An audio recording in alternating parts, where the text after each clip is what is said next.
Hey guys, Ben Osterveld here with the Business from Within podcast.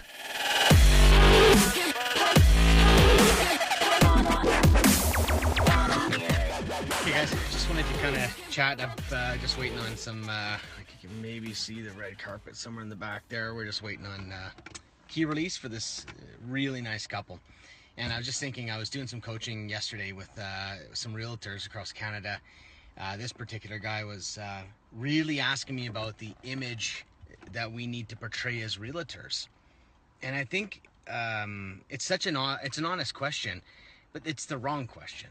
What is the image we should portray as realtors? There's a bee coming. And now I can't get in. The thing is, I just was thinking, I just said, well, what image do you want to portray? Like, who are you? I think the problem in this business is that people are trying to be like every other realtor. A lot of times I get a lot of coaching questions like, well, there's this other realtor doing this thing, and I feel like I'm missing out on the opportunity. And it's just like this constant chasing of ideas and different marketing and all this stuff. And I sometimes stop and go, well, what do you want to do? And it's almost like I'm enlightened because I ask a question like that. What do you want? Well, maybe that's the question that needs to start with coaching, not here's the 10 strategies to get rich. It's just what fits you? What kind of marketing do you like to do? Maybe master 1 or 2 or 3 different styles of marketing, because as realtors, there's hundreds of different ways, and every single realtor says, hey, my way's amazing. You should see the leads I get. You should see this. And oh my goodness, I'm not doing that. I'm not doing that. And you're distracted by looking at everyone else's activity, then focusing on what you need to do, which is follow up with your clients, follow up with your leads, ask someone for business, constantly doing follow up and asking for leads. A lot of times there's business sitting right in front of you and you're busy trying to build more leads. When the leads are there, you're just not following up. So funny, I had one coaching client, we did this marketing strategy, launched it, and he got 40 CMA leads. 3 weeks later, I said, how many leads did you go get? Oh, I haven't called them yet. What? That is the man behind the strategy. That's why the strategy itself doesn't work. Good, I can say, hey, I can get you 40 leads in one mail out. What? Let's do it. The problem is it's the person. So we actually had to work on the internal development on why don't we go chase those leads? What's in our head? What's stopping us from being successful? That's a conversation that works. So it's the beginning of the year, and on Facebook and everywhere else, I see goal setting and people are sharing their goals, and that's not bad. It's good. But you know what? Every year that happens, and so many people just stay in the same place. I had one guy that I've been coaching for years. He's become one of my good friends, and he's I can feel it this year. I can feel it. This is going to be an amazing year. And I said, well, only if you do the work. And I kind of brought him down to size. I didn't mean to, but it's like the reality is we can say that all day long. Like, oh, I can feel it. It's going to be amazing. I'm thinking, well, if you make it amazing, if you do the work, it's like people say that I've been lucky a lot of times. They'll say, man, you get lucky. I'm like, I don't get lucky. Oh, you sell so much real estate, or you've done that so much real estate you've sold in your life. I said, well, that's because I was at the office at 5:50 in the morning. And I asked more people for business than anybody else. I didn't just get lucky. I put in the work. So I feel like 2018, put in the work. And it's not just the hours. It's just, don't just sit there and go, oh, it's going to be amazing. Just go, like, what does it take to be amazing? What does it take to actually get what you want? So I think it feels like it's going to be a good year, but just make it a good year. Do the things that actually move your life forward. But don't just make it about money. Don't just make it about business. Think about, like, when's the last time you actually took a holiday on your own? How about when's the last time your spouse has actually got to go on a trip on her own? Maybe you wanted to play soccer, but you have no time, or piano, or learn the accordion.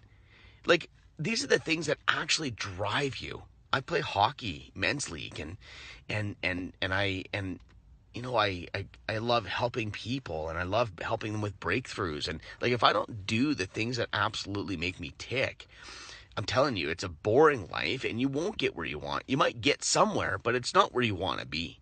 Anyways, this year, it's up to you if it's going to be good or not. It depends on what you do with your limited time you have. But don't miss out on the things that might not make you money, or look at how things make you feel.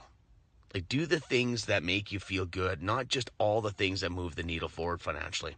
Just getting ready to spend the next 3 days with some pretty incredible people, my mentor being one of them. Just to sit down and create some space to analyze our business, to check in with our hearts, see the compass of where we're going in life. And it's pretty amazing to have that. And it's one of the biggest secrets I've ever had to do is have a coach, and have someone that is interested in my growth, not replicating who they are. Just help me be me more. I was just thinking about getting ready for this. I've got so many coaching clients that are always talking about the future opportunities, or they need to grow their business. And it's almost always about sales and marketing, and always about growth, sales. And the thing is, I challenge them. I say, well, what do you need to do for when those sales come in to actually maintain that, not do a feast and famine cycle? Like, how many properties right now do you have that you need to drop prices for the realtors, and you're avoiding that? How many people are you avoiding, or what conversations are you not having? When's the last time you thought about hiring an assistant? And maybe I know someone right now that has a different business that has an invoicing system that it's chaotic. And I'm like, look, you can't grow until you put this invoicing system in. If you don't put an invoicing system in, you're going to be chasing money while you're supposed to be, building your business. So you need to create the space to spend some time to look at what are the things that you're avoiding, what are the things that need to get done today, so you can get to the high potential of where you can be.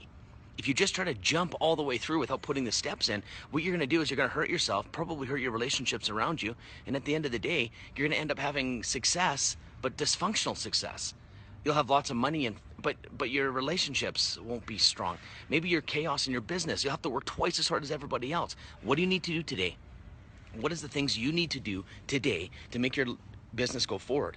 Hire an assistant, get your list together, organize something in your office, do something that you are avoiding, the things you don't like to do, and I guarantee you that success will chase you, will become something very easy and sustainable.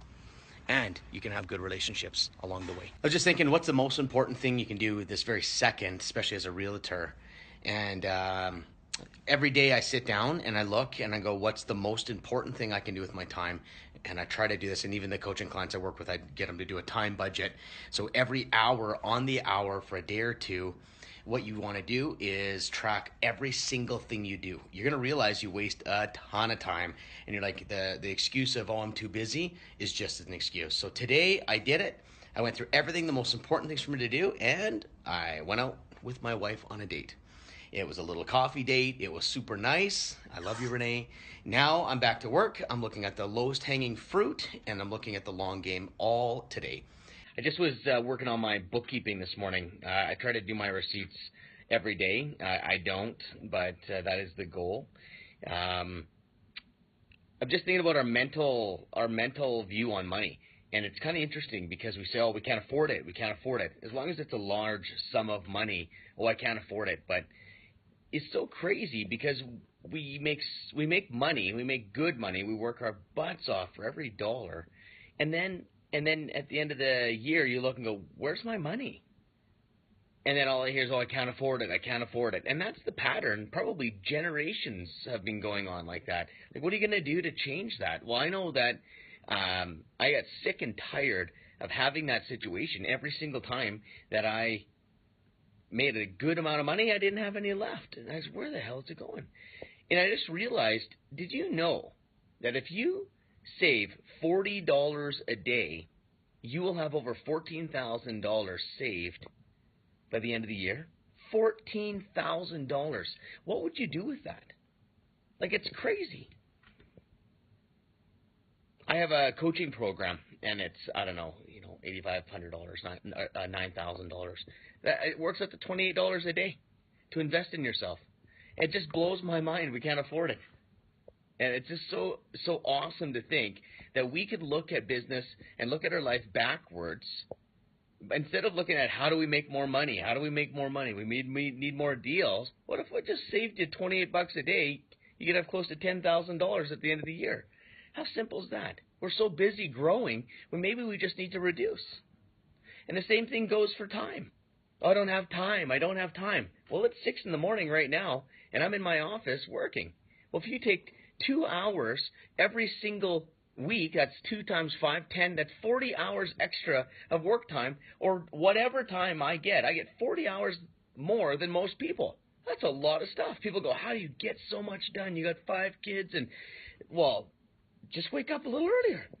I don't know why we're doing that. I think internally we have our own excuses. We use time and money as the biggest excuse in our life. And I think if we could stop that, you'll see growth and wealth. It's just so weird because, oh, here, what's the next new marketing strategy? Well, let's go try to make more money. Let's go get a raise at our job. It's all backwards. Anyways, I'm going back to work. Cheers. Have a good one.